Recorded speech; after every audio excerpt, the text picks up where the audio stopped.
What is disinvestment? कई बार हमें यह शब्द सुनने को मिलता है कि सरकार ने अपनी हिस्सेदारी को बेच दिया है या सरकार इस कंपनी में से डिसइन्वेस्टमेंट करेगी। तो डिसइन्वेस्टमेंट बेसिकली इन्वेस्टमेंट का अपोजिट होता है। इसमें क्या होता है कि कई बार गवर्नमेंट या कोई कंपनियां जिनकी किसी दूसरी कंपनियों में हिस्सेदारी होती है, तो अपनी हिस्सेदारी को जब बेच दिया जाता है तो उसको हम कहते हैं डिसइन्वेस्टमेंट।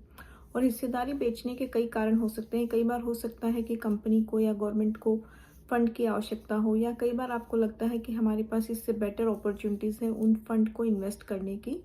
या कई बार कंपनी को मान लीजिए अपनी हिस्सेदारी कम करी है क्योंकि उसके पास कोई और बेटर प्लान है, कहीं और इन्वेस्ट करना है।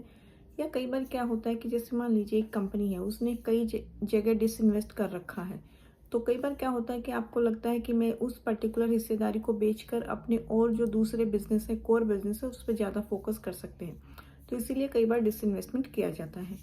Thank you for watching. Please do like, share and subscribe my channel. Thank you so much.